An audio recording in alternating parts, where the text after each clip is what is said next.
نحمده ونصلي على رسوله الكريم اما بعد فاعوذ بالله من الشیطان الرجیم بسم اللہ الرحمن الرحیم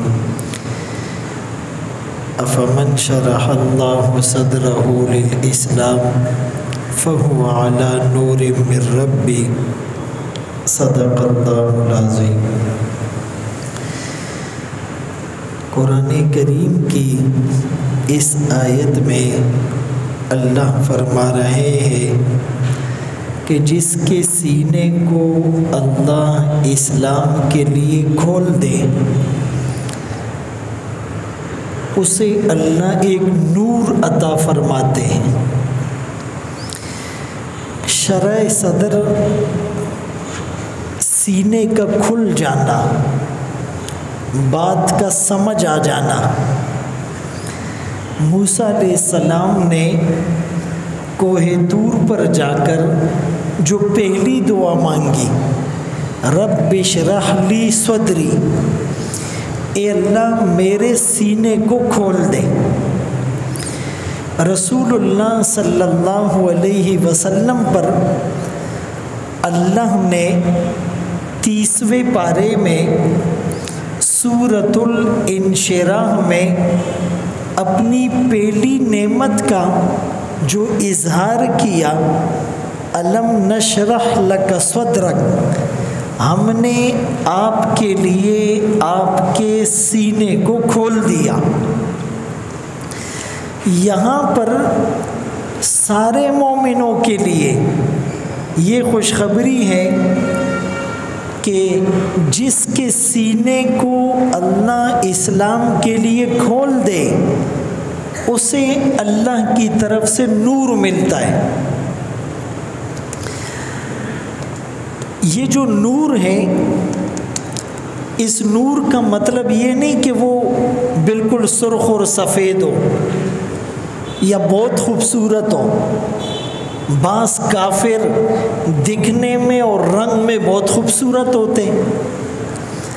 اس نور کی علامات ہیں، اس کے کچھ سائن ہیں۔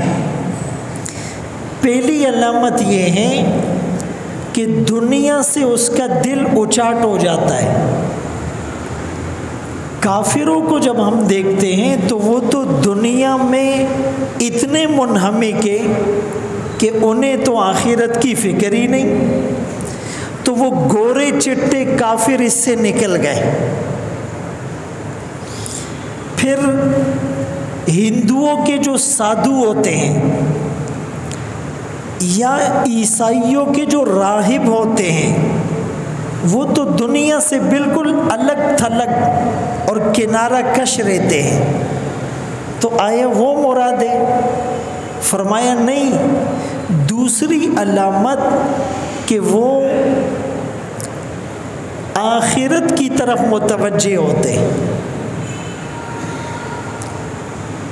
اب کافروں کو جب ہم نے دیکھا، ان کے راہب یا ہندوؤں کے سادھو دنیا سے تو کنارہ کش ہیں لیکن آخرت کی طرف راغب نہیں، آخرت کو تو مانتے ہی نہیں، لہذا سادھو بھی اس سے نکل گئے، راہب بھی نکل گئے۔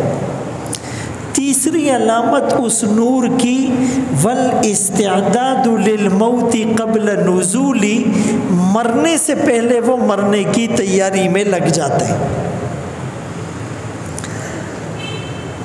ایک مسلمانوں کا پاسٹ ہوتا ہے، ماضی، ایک ان کا پریزنٹ ہوتا ہے، حال، اور ایک اس کا فیوچر ہوتا ہے، مستقبل۔ تو یہ جو پاسٹ ہوتا ہے یہ ویسٹ پیپر ہوتا ہے، اس کو ہم نے استعمال کر لیا، ایک دفعہ جب اس پر تحریر آ جائے پھر وہ لکھنے کے قابل نہیں ہوتا ہے، ویسٹ پیپر ہو جاتا ہے۔ اور جو مسلمانوں کا پریزنٹ ہے وہ نیوز پیپر ہے، مسلمان اس کو دیکھ کر اپنے فیوچر کو پلان کرتا ہے۔ اور جو مسلمانوں کا فیوچر ہے وہ ایگزامینیشن پیپر ہے. ایک خالی پرچہ دے دیا جاتا ہے، 4 سوالات کرنے ہیں، 3 گھنٹے میں کرنے ہیں، اور اگر آپ غلط جواب لکھیں گے تو آپ کے نمبر ڈیٹیکٹ بھی ہوں گے. تو مسلمانوں کو بھی ایک امتحانی پیپر دے دیا ہے. یہ ایک امتحان گاہ میں ایگزامینیشن ہال میں ہے، ہر سوال کا صحیح جواب لکھنا ہے. یہ پڑھ کیا رہا ہے، لکھ کیا رہا ہے. اگر اس نے صحیح سوال کا جواب نہیں لکھا تو یہ ٹیشو پیپر ہو جائے گا. اسی لیے فرمایا کہ اللہ کی طرف سے جو نور ملتا ہے اس کی 3 نشانیاں ہیں. التجافی عن دار الغرور، دھوکے والے گھر سے دل اچاٹ ہو جاتا ہے. ضرورت کے مطابق کماتا ہے، پہنتا ہے، کھاتا ہے، پیتا ہے، سوار ہوتا ہے، لیکن اس کو اپنے دل میں نہیں بساتا. دل اس کا آخرت کی طرف مائل ہوتا ہے. اور دوسری نشانی کہ وہ آخرت کی طرف متوجہ ہو جاتا ہے. الانابۃ الی دار الخلود. اور تیسری نشانی الاستعداد للموت قبل نزولی، کہ مرنے کے بعد کیا ہوگا اس کی تیاری شروع کر دیتا ہے. مفتی محمد شفیع رحمۃ اللہ علیہ سے کسی نے سوال پوچھا کہ حضرت علم کسے کہتے ہیں؟ تو فرمانے لگے کہ علم وہ نور ہے، نور، علم وہ نور ہے کہ حاصل ہو جانے کے بعد جب تک اس پر عمل نہ ہو چین نہ آئے. ایک حدیث ہم نے پڑھی، جب تک اس پر عمل نہ ہو اس کو قرار نہیں آتا. صدیق اکبر رضی اللہ تعالیٰ عنہ، ان کے بارے میں یوں آتا ہے کہ سورہ بقرہ 2.5 سال میں یاد کی.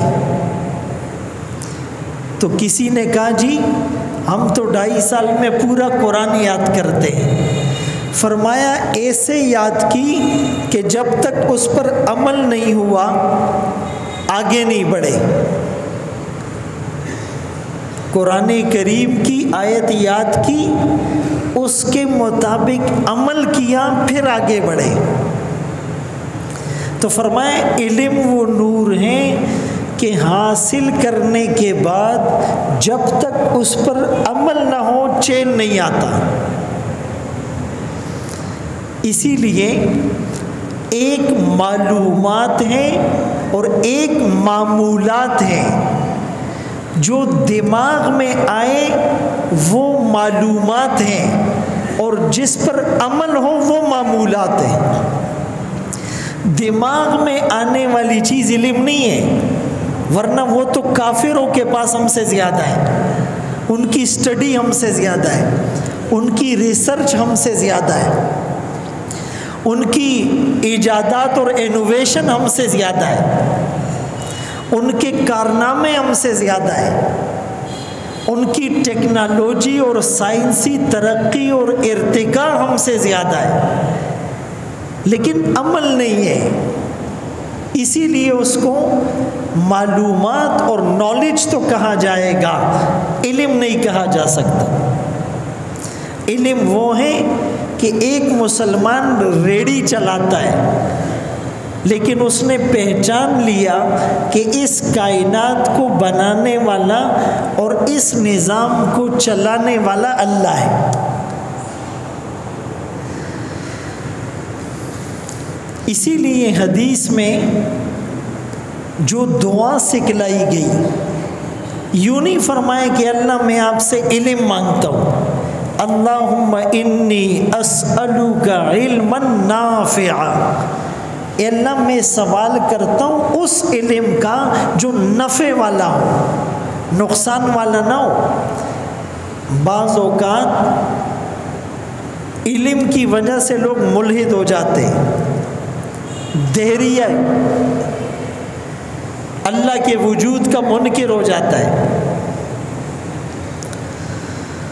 اشرف علی تھانوی رحمۃ اللہ علیہ سے کسی نے پوچھا علم اور معلومات میں کیا فرق ہے؟ فرمائے علم اور چیز ہے، معلومات اور چیز ہے۔ ایک ہوتا ہے ابصار، دیکھنا، ایک ہوتا ہے مبصرات، جن چیزوں کو دیکھا گیا ہے۔ بھائی ایک آدمی اس کی نظر بھی تیز ہے اور سفر بھی بہت کرتا ہے، اس کا علم تو پرفیکٹ ہوگا۔ ایک آدمی سفر تو بہت کرتا ہے لیکن اس کی نظر کمزور ہے، وہ امریکہ بھی گیا، یورپ بھی گیا، چائنا بھی گیا، اور ایشیا میں بھی گیا، عرب کنٹریز میں بھی گیا، ساری دنیا میں گیا، لیکن نظر کمزور ہے۔ اور دوسرا آدمی ایک ملک میں رہتا ہے لیکن نظر اس کی تیز ہے۔ بھائی کامیاب کون سا ہوگا؟ جو ایک ملک میں رہا لیکن نگاہ تیز ہے، چیزوں کو دیکھ سکتا ہے۔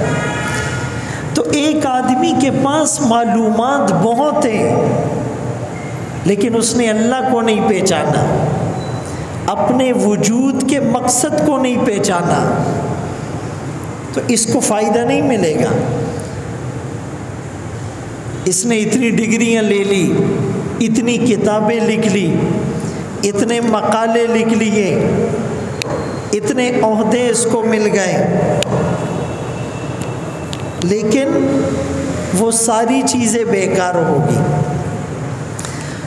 تو فرمایا کہ اللہ کی طرف سے جس کے سینے کو اسلام کے لیے کھول دیا جائے اسے ایک نور عطا ہوتا ہے۔ اسی لیے فرمایا کہ عالم کی بھی 3 قسمیں، ایک عالم باللہ و بامر اللہ، اللہ کو بھی پہچانا، اللہ کے حکم کو بھی پہچانا، حدود اور فرائض کو بھی پہچانا اور اس پر عمل بھی کیا۔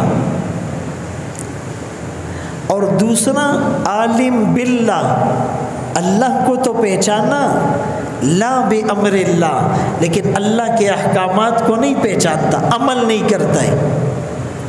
اور تیسرا جو اللہ کے احکامات کو تو پہچانتا ہے، مسائل سے واقف ہے، لیکن خوف خدا اور عمل نہیں ہے۔ ہمارے بزرگوں نے لکھا کہ ایک من علم ہو اور عمل اس پر نہ ہو، یہ نقصان کی بات ہے، اور ایک چٹان، ایک ماشا علم ہو اس پر عمل ہو، یہ اچھی بات ہے۔ زیادہ علم پر اگر عمل نہیں ہوگا تو وہ تو وبال کا باعث بنے گا۔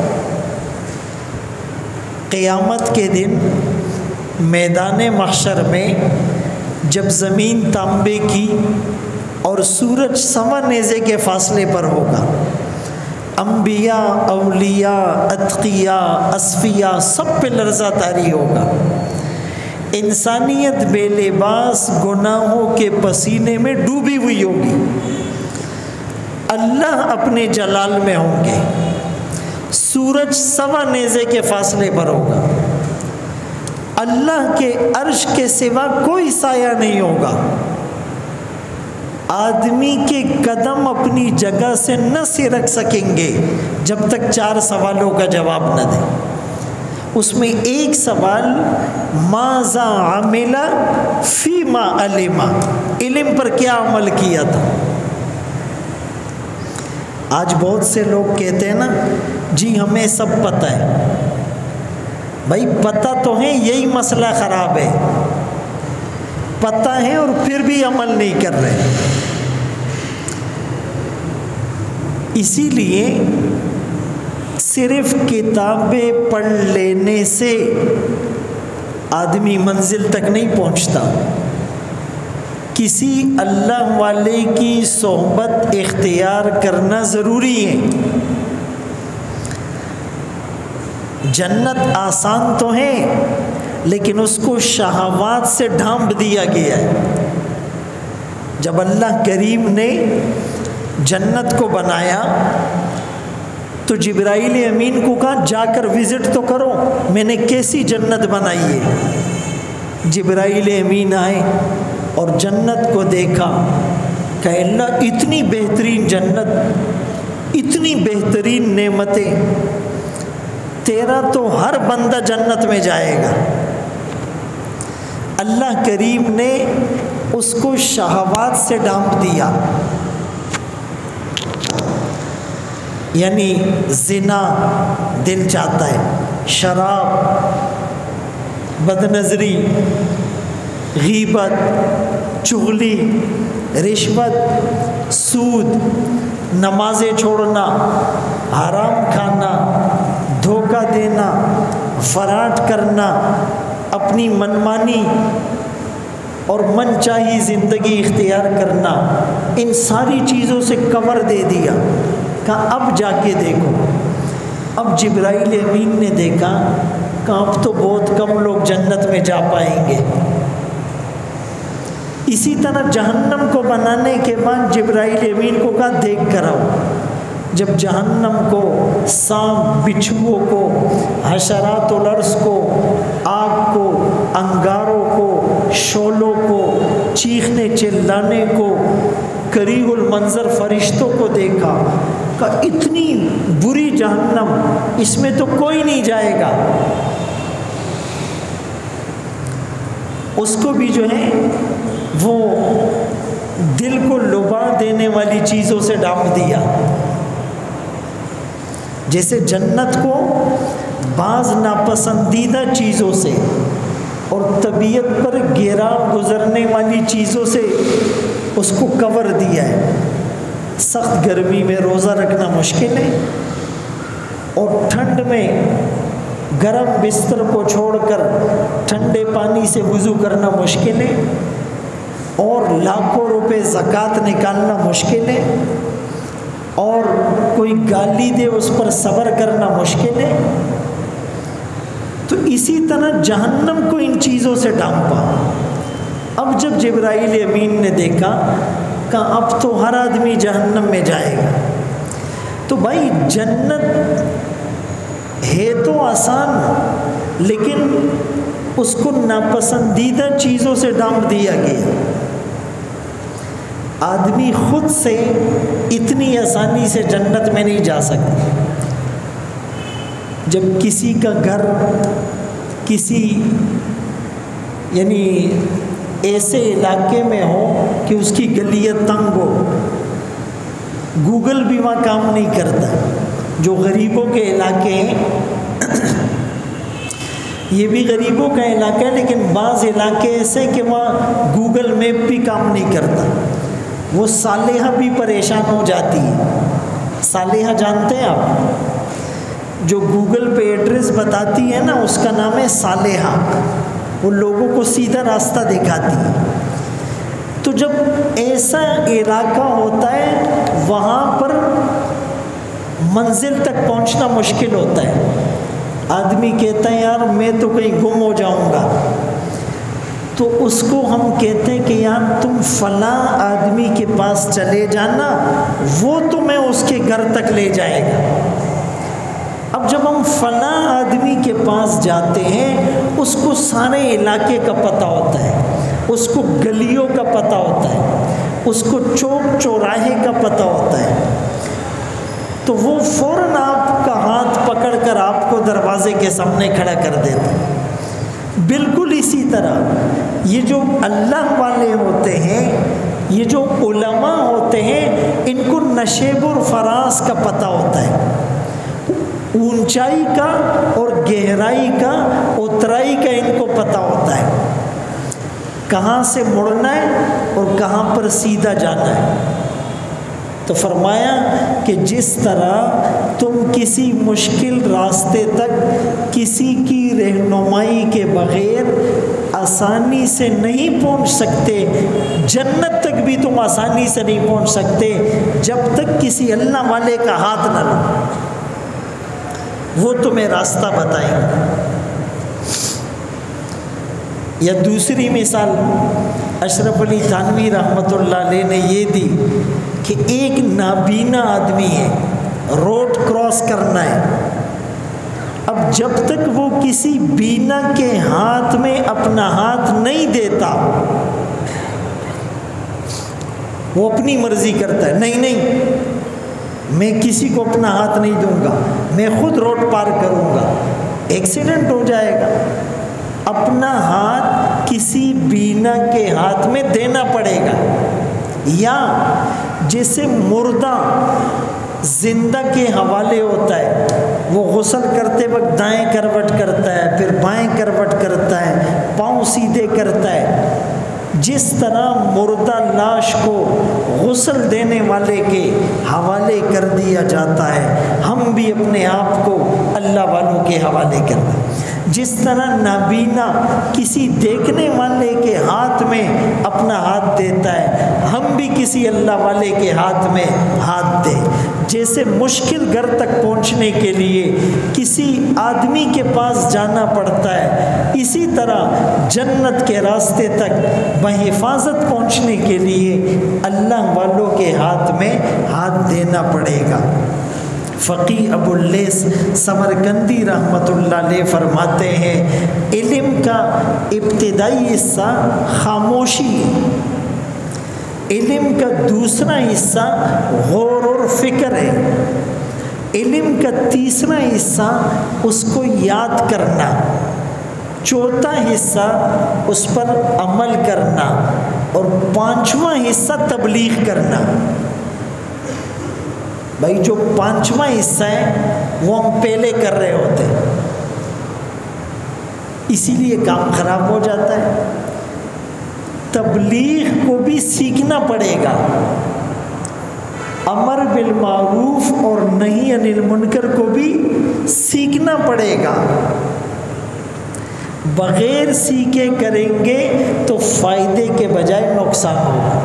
اسی لیے بزرگ فرماتے ہیں کہ عام آدمی مسائل نہ بتائے، وہ جزیات نہ بتائے، وہ قرآن کریم کی آیات نہ پڑھے، وہ قرآن کریم کا ترجمہ نہ بتائے، وہ حدیث کی عبارت نہ پڑھے، وہ حدیث کا ترجمہ نہ بتائے، یہ کام علماء کا ہے۔ پہلے حصے میں خاموشی ہو۔ اللہ نے جب قرآن میں اعضاء کا ذکر کیا تو کان کا ذکر پہلے کیا، زبان ایک ہے اور کان دو ہے، بولنے سے زیادہ سننے پر توجہ دو۔ وَلَوْ عَلِمَ اللَّهُ فِيهِمْ خَيْرًا لَأَسْمَعَهُمْ، اگر اللہ ان میں خیر دیکھتا تو ان کو سنواتا۔ صحابہ نے کیا کہا؟ سمعنا وَأَطَعْنَا، پہلے ہم نے بات سنی پھر اطاعت کی۔ تو پہلا حصہ خاموشی، پھر سننے کے بعد غور اور فکر، پہلے تولو پھر بولو، ہم پہلے بولتے ہیں پھر سوچتے ہیں، اور تیسرے نمبر پر پھر اس کو اچھی طرح یاد کرو، اس پر خود عمل کرو۔ خود عمل کرنے کے بعد جب تبلیغ کرو گے اس کا مزہ ہی الگ ہوگا۔ اللہ ہم سب کو ان شرائط کے مطابق دین کا کام کرنے کی توفیق نصیب فرمائے۔ وآخر دعوانا ان الحمدللہ رب العالمین۔ استغفر اللہ العظیم الذی لا الہ الا هو۔